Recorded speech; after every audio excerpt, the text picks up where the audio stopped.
Hi, I'm Josh, and I don't want to become one of those people who leaves exclusively one-star Yelp reviews. You know what I'm saying? We've done a lot of fact-checking of like really bad videos with really bad information in them, but I haven't really highlighted, except for in my last video, we haven't really highlighted any particularly good videos because honestly, they're few and far between. But one of my favorite YouTubers recently went way outside of their usual lane and made a video entitled, I believe it was, Greed is Destroying the World. Yes, it is called Greed is Destroying the World. That was a video by Drew Gooden, someone who I watch a lot of their videos. I'm actually very inspired by Drew Gooden in general, if you can't actually tell by the format of a guy sitting at a desk talking into a microphone. But I think he's great. And when this video came out, I was honestly like, okay, cool. I'm ready to be disappointed again by someone I've watched forever. Like at this point, there's been quite a bit of that lately in my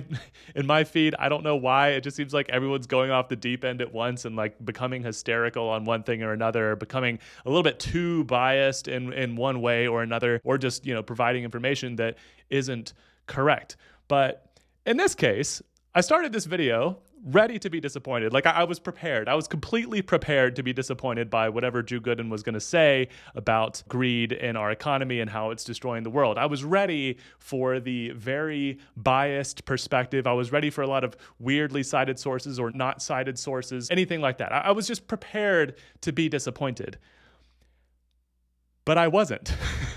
At all. In fact, I have like almost no notes. And if you're aware of especially one of my previous videos in which I cut the video short at about an hour and a half because it would have been like a 4 or 5 hour video if I'd actually gone through all of the things that were wrong with this particular video that I was reviewing. If you're familiar with how thoroughly I normally fact check things and how exacting of a critic I can be, it should be very impressive that I only have like maybe 2 relatively minor notes on this entire video of Drew Gooden's, which is 33 minutes and 26 seconds long, and it's mostly about economics, which is, by the way, very outside of Drew's particular type of content. And in fact, he normally talks about like silly movies and stuff. He's a comedy sort of YouTuber. So way outside of the lane. I was not expecting something of this quality. And I just wanted to highlight it. I don't think that I'm actually going to have like holy crap, that has gotten a lot of views already. Oh my gosh. Okay, so when I saw it, it had 1.7 million views in a day. It is now at 2.9 million views in just 3 days. So this video is already getting plenty of attention, and I probably won't be able to add much more attention to it, but I would like to provide the perspective that a finance pro like myself who keeps up with the economy and how money flows through our society and stuff like that, that I actually can find very little wrong. I don't even want to say like wrong with this video or even terribly biased with this video. It's just like a couple of things that were maybe overstated. So actually, to just go ahead and give you the couple of things that I think are maybe like slightly overstated or slightly exaggerated, but I'm not going to spoil the video for you because I'm going to put it on the end screen of this video because I think you should watch it if you haven't seen it. But the two things that jumped out to me, okay, maybe there's actually 3 things. First, that AI is propping up kind of like our entire economy. Like the whole economy is just based in AI right now.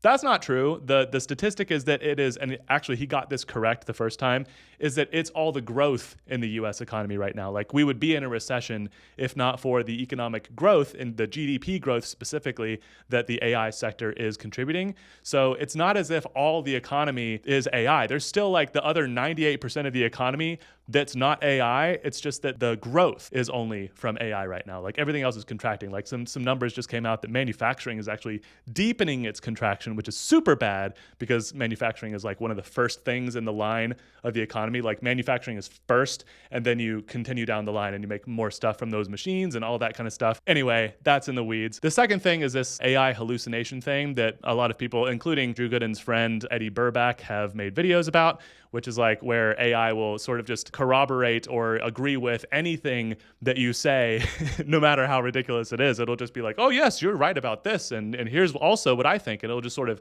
reinforce your thinking.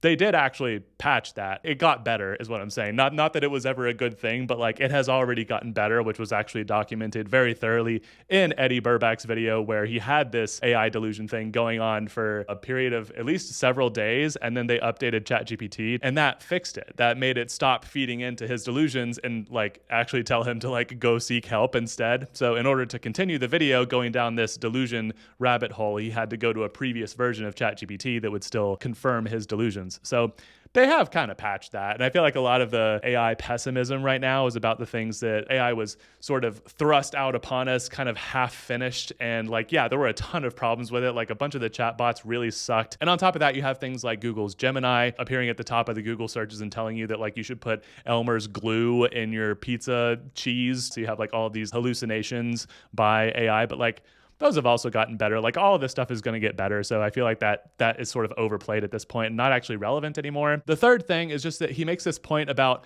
how rich people own the algorithms of all these websites like Instagram, Facebook, X, obviously, like all of those types of websites, YouTube even, like that rich people own these platforms and are like intending to create algorithms that like pit us against each other as a distraction against like the fact that they're getting so much wealthier than everyone else and like they have so much more control. And like it's true that they have way more influence and control over their lives and also the planet than the rest of us do. Like that's crazy. Like that's insane. But like I don't think it's true that they've crafted the algorithms to pit us against each other intentionally as a distraction from that. I think that's maybe a bit too far, because I actually think that the reality is more dystopian than that, which is that they didn't mean to make it that way. It just happens to be the case that the way to keep people on the platform and keep them engaged the longest and therefore make the most money, which is again, all these companies really want, they just want to make money. The way to do that is to pit people against each other. But like you can see, examples of videos all over the place where people are criticizing people in power and those videos still get recommended and go viral and stuff. Even that video I was talking about earlier is one of those where it's very critical of these billionaires and yet going very, very viral, even though the information was kind of crap. So I don't think that's really the case. I don't think it's intentional. I think it's actually worse than that. I think that these algorithms are pitting us against each other because their incentives are just to keep us on the platform and therefore watching more ads and therefore making more money for the companies. I don't think that the billionaires are actually designing the algorithms like that on purpose to distract us from wealth inequality. I don't think that's actually happening. I think it's just that that's the nature of trying to make money, is that pitting us against each other is profitable. I don't think they're trying to distract us from them. If they are trying to do that, they're doing a really terrible job, honestly. And that's basically all I have to say that is negative about this video. The rest of it is just like really good information, and he does a really, really good job of giving a lot of credible sources for all the things that he's saying. He does an extremely good job, as always, of keeping it very, very funny. Like I laughed out loud so many times watching this video, and given the subject matter, that is so impressive, dude. Like that is, I commend the crap out of him for that.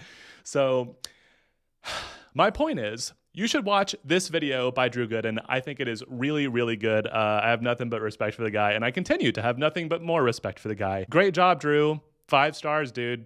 It's a great video, and everyone should watch it. Bye.